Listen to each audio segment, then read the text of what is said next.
Ajit study centre में आपका बहुत बहुत स्वागत है। जैसा कि हम लोग पिछला वीडियो में हम देखे थे कि चतुर्भुजों को समझना जो हम लोग सीख रहे थे, तो उसमें हमने बहुभुज से स्टार्ट किए थे और बहुभुज के बारे में, बहुभुज क्या होता है, बहुभुज के प्रकार क्या क्या होता है, वो सारे बात तो हम देखे थे। आज जो है हम ये सीखेंगे कि विकर्ण विकर्ण क्या होता है। आइए सबसे पहले हम देखते हैं विकर्ण क्या होगा। विकर्ण विकर्ण को बोलते हैं इंग्लिश में डायगोनल। क्या बोलते हैं? डायगोनल बोलते हैं।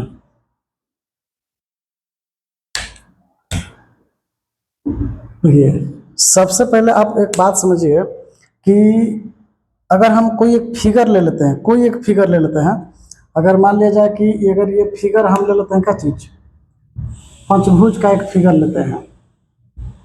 आपको जो इच्छा करे वो फिगर ले सकते हैं।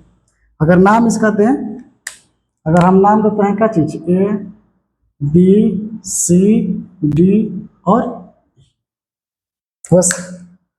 अब देखिए इससे अगर हम विकर्ण खींचेंगे तो ये होगा, ये इसके साथ, ये इसके साथ।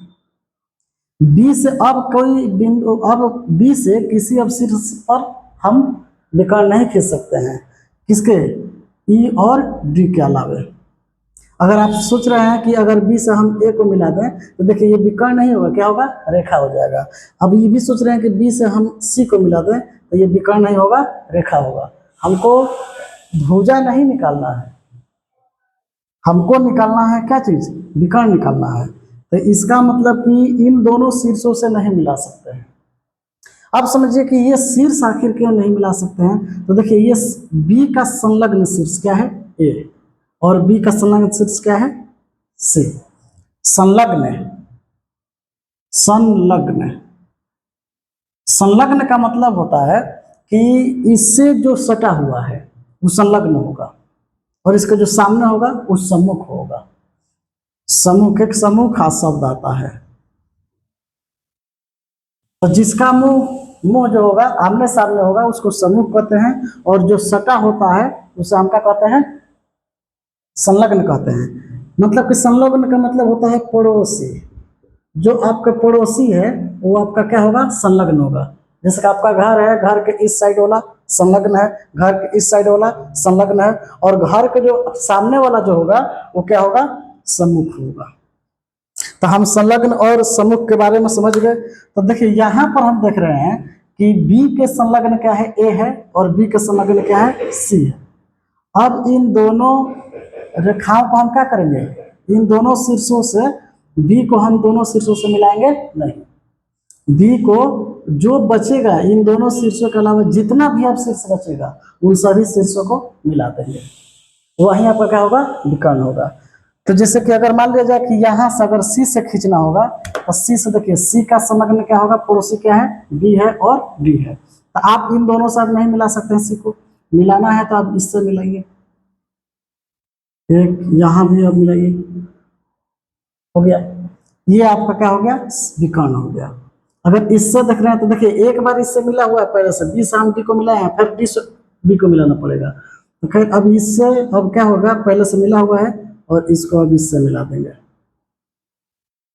फिर ई का संलग्न इस ए को और डी को छोड़ देना है, मतलब मिलाना है किससे, बी से और सी से, पहले से मिला हुआ है। अगर इससे देखेंगे तो ई बी और ई को छोड़ देना है और बाकी सी और डी से मिलाना है। तो ये मिलाए हम, यहाँ भी पहले से मिला हुआ है। इसका मतलब जो हुआ, इसमें विकर्ण की संख्या जो हुआ, डायगोनल जो हुआ, कितना हुआ इसमें, 1 2 3 4 5, 5 हुआ। यही आपका विकर्ण हुआ। तो हमने ये देखा कि इस किसी भी बहुभुज में संलग्न शीर्षों को छोड़ देना है, बाकी जितना शीर्ष मिलेगा उन सभी शीर्षों को क्या कर देना है, मिला देना है। और जो मिलाने से रेखा बनेगा उसी रेखाखंड को क्या बोलेंगे, विकर्ण बोलेंगे। अर्थात हम लिख सकते हैं कि संलग्न, संलग्न बोलने का मतलब पड़ोसी, संलग्न शीर्षों को छोड़कर छोड़कर अन्य अन्य शीर्षों को मिलाने अन्य शीर्षों को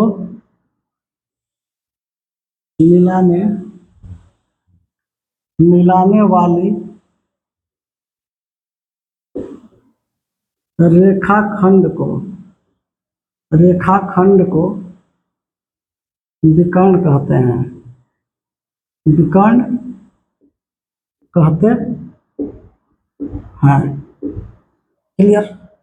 मतलब कि संलग्न शीर्ष मतलब जो उसका पड़ोसी होगा, जिस भी शीर्ष के पड़ोसी शीर्ष होगा उन दोनों को छोड़ देना है और बाकी अन्य शीर्षों से मिला देना है। संलग्न शीर्षों को छोड़कर अन्य शीर्षों को मिलाने वाली रेखाखंड जो होती है उसे हम क्या कहते हैं? विकर्ण कहते हैं। अब देखिए, मान लीजिए कि ये तो पंचभुज है, तो हम इसको हम गिन के हम क्या किए, मिला के हम गिन लिए कि 5 को विकर्ण है। लेकिन अगर मान लीजिए कि आपसे पूछ देगा कि 10 भुजा वाले बहुभुज में विकर्ण की संख्या क्या होगा, 9 भुजा वाले बहुभुज में विकर्ण की संख्या क्या होगा। तो देखिए, सबसे पहले आप इस बात को समझिए कि हम निकाल कैसे सकते हैं। सबसे पहले आप इसी बहुभुज, चाहे कोई भी बहुभुज, एक बहुभुज ले लेते हैं, नाम उसका 1 2 3 4 5 6 जो भी है, ये बहुभुज है। मान लीजिए कि ये बहुभुज हो गया और इस बहुभुज का हम नाम देते हैं क्या चीज, एक नाम देते हैं ए, एक बी, सी, डी, ई और एफ। इसको ध्यान से समझिएगा। तो अब जो है इसमें अगर हम विकर्ण खींचेंगे तो देखिए, अगर हम बी से स्टार्ट करते हैं तो बी को हम किससे नहीं मिलाएंगे, तो सी से और ए से नहीं मिलाएंगे। क्यों? क्योंकि इसका क्या है, संलग्न शीर्ष है। बी का संलग्न ए और सी है, नहीं मिलाएंगे इससे। लेकिन बाकी सबसे तो मिलाएंगे, एफ से मिलेगा, ई से मिलेगा और ई से मिलेगा, उसके बाद डी से मिलेगा। हो गया। इसी प्रकार अगर इससे देखा जाए, सी से देखा जाए, तो सी से देखेंगे तो इससे मिलेगा, इससे मिलेगा, इससे मिलेगा। मतलब यहां पर क्या देखे कि जब बी से मिला है तो 3 विकर्ण आया, बी एफ, बी ई और बी डी। अगर सी से मिला है तो 3 यहां से विकर्ण भी देखने को मिला, सी ए, सी एफ, सी ई। अगर डी से देखते हैं तो देखिए, अब यहाँ पर क्या होगा, ये तो पहले से मिला हुआ है, अर्थात ये भी शीर्ष जो है 3 विकर्ण बनाएगा। यहाँ हम देख रहे हैं कि सब विकर्ण जो है, सब जितना भी शीर्ष है वो 3 विकर्ण बना रहा है। इसका मतलब कि ये भी विकर्ण बनाएगा। और जहां पर डबल होगा वहां पर हम रेड पेन चला रहे हैं, ये डबल है। समझिए कि यहाँ पर ए बी डी और डी ए, डी भी कर दिए। एक मतलब कि डी जो है एक बी के साथ बनाएगा और एक बनाएगा किसके साथ, ए के साथ, ए के साथ, और एक एफ के साथ बनाएगा। ठीक है। अगर यहां से देखें इसके साथ, तो ये देखिए ई जो है, ई पहले सी के साथ, सी जो है ई के साथ बनाया है, एक विकर्ण बनाया है। अगर हम ई से देखें तो ई भी तो बनाएगा इसके साथ, इसके साथ बना दिया ई। उसके बाद बी के साथ भी ई बनाएगा, तो इसको भी हम रेड पेन से चला दिए। ये रेड पेन इसलिए चला रहे हैं कि आप ध्यान रखिए कि ये क्या है, डबल डबल हो गया, ये डबल डबल हो रहा है। अब यहाँ पर अब फिर इसको हम क्या करेंगे, ई को अब इसके साथ मिला देंगे। हो गया। चलिए, ई तो हो गया। अब एफ से देखें, एफ से देखें तो एफ से देखें तो देखिए, ये पहले से एफ जो है इसके साथ मिलाया हुआ बी से, सी के साथ भी है, ये एफ है, एफ के साथ है जो है ये डी पहले से ही है। अगर ए से देखें, ए से देखते हैं तो ए से देखेंगे तो फिर ये ए जो है पहले से ही ई के साथ मिला हुआ है। ये ए जो है पहले से ही ए जो है, ए जो है पहले से ही किसके साथ मिला हुआ है, डी के साथ मिला हुआ है। ए जो है ई के साथ, डी के साथ, सी के साथ बनाएगा और फिर यहाँ हो गया। देखिए इस प्रकार से हम देखें कि जितना भी विकर्ण है इस सब दो दो विकर्ण है। कितना कितना विकर्ण है? दो दो विकर्ण बना रहा है। मतलब कि बी जो बनाया, अगर शीर्ष ए की बात करेंगे, शीर्ष ए की बात, शीर्ष ए, बी, सी, डी, ई और एफ। अगर ई बी की बात करें तो ये भी कितना विकर्ण बनाया? तीन। ये भी कितना विकर्ण बनाया? तीन। ये भी कितना विकर्ण बनाया? तीन। ये भी कितना विकर्ण? तीन। और ये तीन और ये भी तीन। आप समझिए बात को। मतलब क्या है कि ए से अगर हम देखते हैं, अगर हम ए से देखते हैं, अगर हम ए से देखते हैं तो ए से कितने बिंदु जो होगा, यहां से एक बिंदु, दो बिंदु और तीन बिंदु। मतलब कि देखिए एक बात समझ लीजिए कि जितना बहुभुज में क्या होता है, किसी भी बहुभुज में, किसी भी बहुभुज बहुभुज में जितनी जितनी भुजाएं होती है उतने ही उतने ही कोण, कोण मतलब यहाँ पर शीर्ष की बात करेंगे, कोण होती है। मतलब क्या है कि किसी भी बहुभुज में जितना भुजा वाला, जितना भुजा वाला बहुभुज होगा उतना ही उसमें कोण होगा। अगर मान लीजिए कि पांच भुजा का बहुभुज है तो उसमें कोणों की संख्या पांच, शीर्ष की संख्या पांच। अगर मान लीजिए कि छह भुजा, यहाँ पर कितना है? छह भुजा है। तो छह भुजा वाला बहुभुज है तो इसमें कोणों की संख्या कितना होगा? छह होगा। अर्थात इसका कितने शीर्ष होंगे? छह शीर्ष होंगे। बस यही बात यहाँ पर लिखा गया है। अब समझिए ध्यान से कि अगर अगर यहाँ पर तीन, तो ये जो है यहाँ पर एक बिंदु, दो बिंदु, तीन बिंदु, इसके साथ तो मिलेगा नहीं। इसका मतलब कि इसमें टोटल भुजा कितना है? छह है। तो उसमें से तीन बिंदु से मिलान नहीं होगा, जिसके कारण तीन विकर्ण एक्स्ट्रा नहीं बनेगा। तो मतलब कि आपका विकर्ण कितना वास्तव में बना? तीन। देखिए यहाँ पर तीन है। अगर इसी प्रकार की इसको भी लिखेंगे तो अगर बी से देखेंगे तो ये बिंदु, ये बिंदु, ये बिंदु, अब घटा लीजिए टोटल कितना बिंदु है, टोटल कितना शीर्ष है आपके पास? टोटल छह शीर्ष है। अब छह शीर्ष है तो उसमें से ये तीन शीर्ष घटा लीजिए, यहाँ से विकर्ण नहीं बनेगा क्योंकि आप बी को ए से ना मिलाइएगा ना इसको मिलाइएगा, और ये तो स्वयं है। तो इसलिए यहाँ पर तीन घटा लीजिए तो हो जाएगा तीन। उसी प्रकार से छः को देखिए, छः माइनस तीन, ये भी तीन बिंदुओं से इसका तीन बिंदु हटा लेंगे, बाकी सब विकर्ण हो जाएगा। तो ये भी तीन हो गया। उस प्रकार से ये छः माइनस तीन बराबर तीन, और ये छः माइनस तीन बराबर तीन। उसी प्रकार से ये सबको लिख सकते हैं, छः माइनस तीन बराबर तीन, क्योंकि किसी भी शीर्ष से दो शीर्ष, तीन शीर्ष जो होगा इसमें भाग नहीं ले पाएगा। इसका मतलब ये और ये और ये इसको हटा देना है, इतना विकर्ण नहीं होगा। अब देखिए, अब अगर हम विकर्ण काउंट करते हैं, विकर्ण को देखते हैं, तब विकर्ण आया कितना? एगो छः है। ए बनाया कैगो? छः, तीन गो। बी बनाया कैगो? तीन गो। सी बनाया कैगो विकर्ण? तीन गो। डी बनाया तीन गो। ई बनाया तीन गो। और एफ बनाया तीन गो। मतलब कि जितना भुजा है वो जितना शीर्ष है सब तीन तीन बना रहा है। तो जब तीन तीन बना रहा है तो टोटल विकर्ण जो होगा, टोटल विकर्ण जो होगा हम लिख सकते हैं कि 6 गुना में 3। क्या कि एक शीर्ष आपका 3 विकर्ण, तो इसलिए टोटल कै गो शीर्ष है? 6 गो। तो 6 गुना में 3 बराबर कितना हो जाएगा? 18।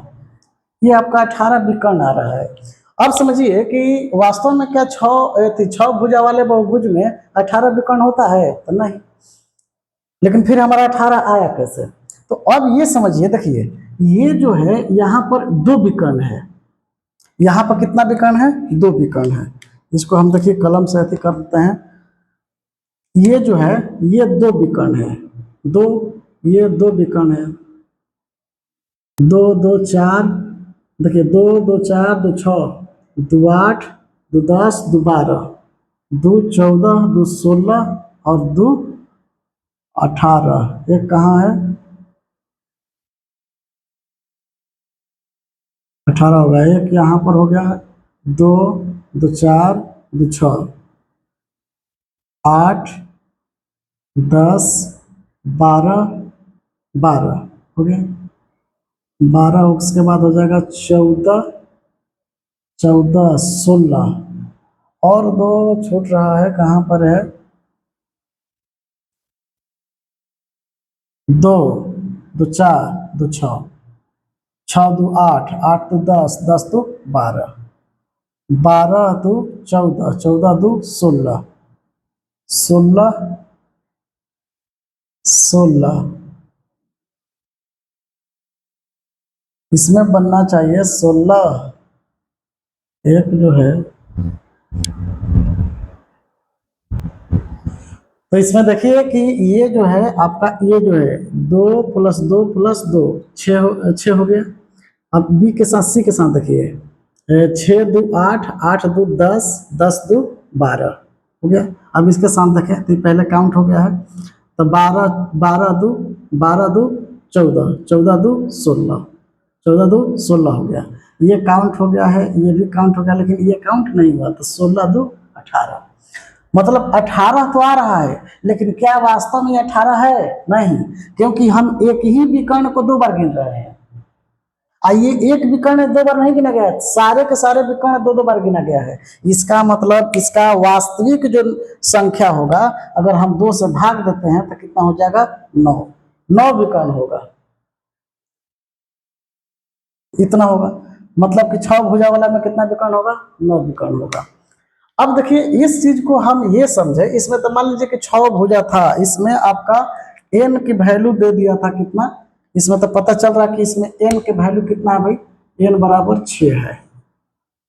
लेकिन कभी ये आप सोचिए कि अगर n की वैल्यू नहीं दे, n की वैल्यू नहीं दे, मतलब केवल, मतलब कि बहुभुज n बहुभुजे की बात करते हैं, तो समझिए कि मतलब भुजा की संख्या आपका दे दे कितना? यदि यदि यदि यहाँ लिखिए, यदि यदि n भुजा वाले, चाहे मतलब कि यदि भुजाओं भुजाओं की संख्या संख्या n हो, तब तब क्या होगा? मतलब जहां 6 है वहां पर क्या रखना है? n रखना है। जहां पर 6 है वहां पर क्या रखेंगे? n रखेंगे। तो देखिए यहाँ पर जो होगा, यहाँ 6 6 की जगह पर जितना है इसमें n रख देते हैं। यहाँ क्या रख देंगे? n n-3 n-3 n-3 n-3 n-3 n-3। तो अब जो होगा, ये जो होगा, अब मान लो कि n में से 3 घटाएंगे तो 3 तो होगा नहीं, इसको हटा देते हैं। मतलब कि आपके पास जो आया, आपके पास कोई भी बहुभुज हो, ये हमको मालूम नहीं है ये कितना शीर्ष है। एक शीर्ष से आप ये ध्यान रखिए कि जिस शीर्ष की बात करेगा वहां से जितना भुजा की संख्या होगा उसमें से 3 विकर्ण कम बनेंगे। जैसे कि 6 था तो 6 में से 3 कम, तो 3 विकर्ण बन रहा था। अगर यहाँ पर 7 रहेगा तो 7 में से 3 विकर्ण, 4 विकर्ण बनेगा। इसी प्रकार से हमको मालूम नहीं है कि n बराबर कितना है, तो हम n बराबर n रख दिए, तो n में से 3 घटेगा, तो ये आपका विकर्ण हुआ। ये क्या हुआ? विकर्ण। उसी प्रकार से भुजा b जो है विकर्ण बनाएगा n-3। c जो है कितना विकर्ण बनाएगा? n-3। d जो है कितना विकर्ण बनाएगा? n-3। e जो है n-3। इसी प्रकार से जितना भी शीर्ष होगा वो सब n-3 n-3 बनाते रहेगा। तो अब समझिए कि हमको तो मालूम है नहीं, हम ये देख रहे हैं कि भुजा की संख्या n है, तो ये कितना बनाएगा? टोटल, टोटल लिखेंगे, टोटल टोटल विकर्ण। टोटल विकर्ण क्या होगा भाई? तो एक एक शीर्ष बना रहा है n-3 विकर्ण, इसलिए टोटल क्या शीर्ष है? संख्या है 3n, तो शीर्ष भी कितना होगा? यदि यहाँ पर दिया है कि अगर संख्या आपका भुजाओं की संख्या कितना है? n है, इसलिए शीर्ष की संख्या भी कितना होगा? शीर्ष की संख्या, शीर्ष की संख्या भी आपका कितना होगा? n ही होगा। तो इसका मतलब कि इसमें कितना से गुना करा देंगे? n। अब ये n जो है, n ये बताया कि n इंटू n-3 जो होगा, मतलब इसको हम ऐसा लिख सकते हैं कि n इंटू n-3, ये बता रहा है कि टोटल विकर्ण कितना होगा। मतलब कि सभी शीर्ष मिलकर टोटल विकर्ण बनाएगा कितना। तो ये हुआ n minus n into n minus three. लेकिन ये जो बता रहा है एक विकर्ण जो बना रहा है, एक शीर्ष जो बनाएगा n माइनस तीन जो बन रहा है बनेगा, ये दो को डबल बनाएगा। यहाँ पर जब देखिए एक शीर्ष से कितना, एक दो तीन, तो इस शीर्ष से भी तो बनेगा, इस शीर्ष भी बनेगा। देखिए एक बार इससे मिलाए फिर एक बार इससे बनाए। ब्लू और रेड ये बता रहा है कि ये एक ही विकर्ण को दो बार बनाएगा, दो बार बनेगा। इसका मतलब कि इन दोनों को मिलाकर, ये दोनों मिलाकर दो दो को ऐसे करते करते ये आया है n into n minus three. तो ये डबल है, हम इसको आधा कर देंगे। हमको केवल एक सिंगल सिंगल बार चाहिए, इसलिए n इंटू एन माइनस तीन बटा में दो कर देंगे। यही आपका विकर्ण की संख्या हो गया। अर्थात हम लिख सकते हैं, अर्थात हम लिख सकते हैं कि n भुजा वाले बहुभुज में विकर्णों की संख्या बराबर n इंटू, बराबर क्या हो जाएगा भाई, लिख देते हैं रेड से, n into n minus three बट्टा में दो। ये बात ध्यान रखिए। यही आपका क्या हो गया, फार्मूला हो गया। जैसे कि अब एक क्वेश्चन हम ले लेते हैं। अगर क्वेश्चन यहाँ कह दे, अगर कोई क्वेश्चन यहाँ पर दे दे, जैसे आपसे कहते हैं कि जैसे मान लीजिए कि चतुर्भुज है, चतुर्भुज ये गिनने में भी आसान होगा, हम देख भी लेंगे। चतुर्भुज में कितने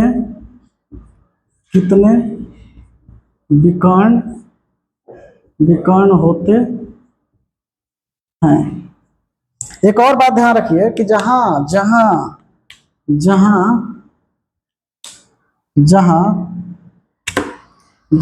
n भुजाओं की संख्या है, इस फॉर्मूला में n क्या है, भुजाओं की संख्या है। चलिए क्वेश्चन आपको ये याद दिया गया है कि ये क्वेश्चन कि किसी भी चतुर्भुज में कितने विकर्ण होते हैं, मतलब कोई चतुर्भुज है, चतुर्भुज में कितने विकर्ण होता है। तो इसको निकालने के लिए हम क्या करेंगे, पहले सबसे पहले लिखेंगे कि इसमें चतुर्भुज कहने का मतलब n बराबर कितना, चार। अरे चतुर्भुज में कितने भुजा होता है, चार, तो इसलिए n बराबर कितना हो गया, चार। अब लिखेंगे विकर्णों की संख्या बराबर विकर्णों की संख्या बराबर हो गया। तो फार्मूला क्या है, n इंटू एन माइनस तीन बट्टा में दो। अब देखिए जहां जहां n है वहां वहां हम कितना रखेंगे, चार रखेंगे। तो हो जाएगा कि यहाँ पर n है तो चार इंटू, फिर n इंटू एन है तो चार इंटू चार, माइनस तीन है तो माइनस तीन बटा में दो है तो दो, बराबर हो जाएगा कितना, चार गुना में ये घटेगा तो कितना हो जाएगा भाई, एक, एक में दो से भाग देंगे तो कितना हो जाएगा, दो। अर्थात विकर्ण में अति चतुर्भुज में टोटल विकर्णों की संख्या कितनी होती है, दो होती है। चतुर्भुज में टोटल विकर्णों की संख्या कितनी होती है, दो। तो इस प्रकार से अब कोई भी क्वेश्चन होगा तो हम उसको आराम से बना सकते हैं। जैसे कि मान लीजिए कि एक और क्वेश्चन हम ले लेते हैं, क्या चीज, एक क्वेश्चन और ले लेते हैं कि अष्टभुज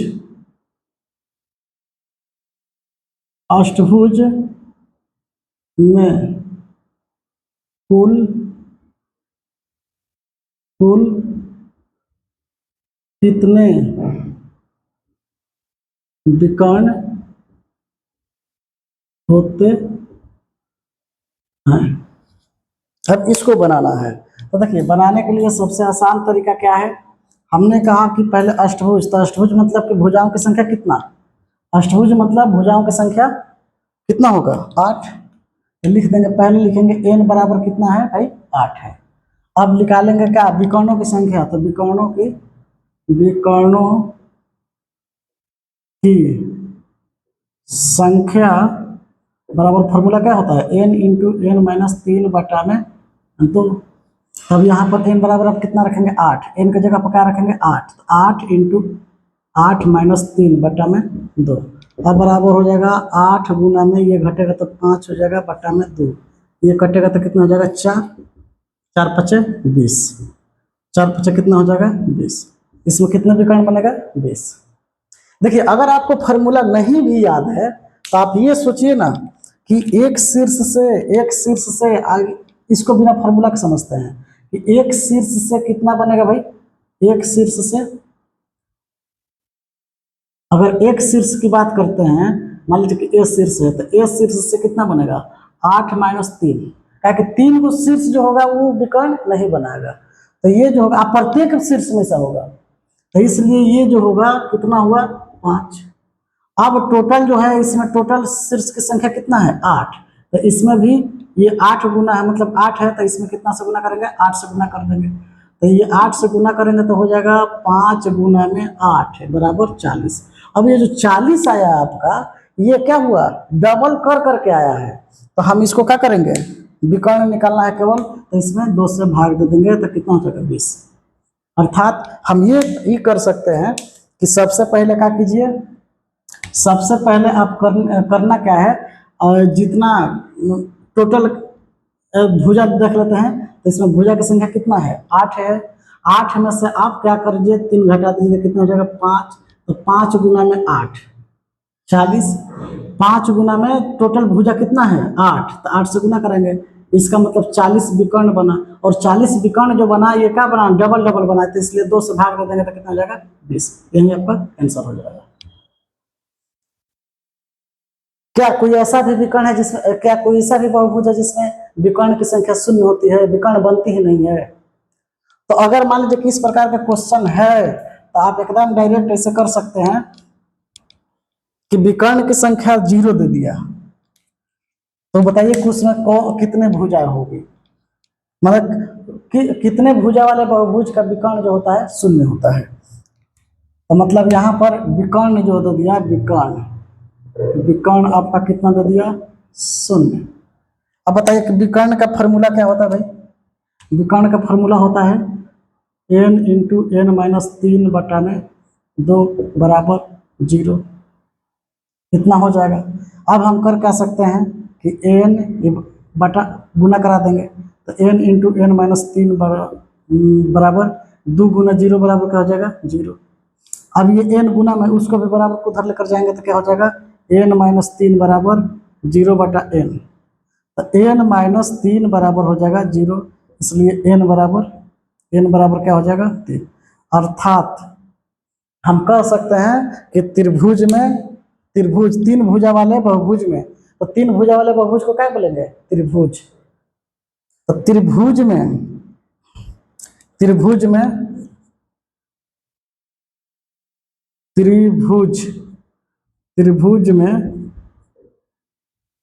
विकर्णों की संख्या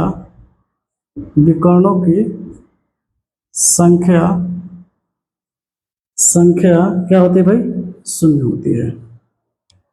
विकर्णों की संख्या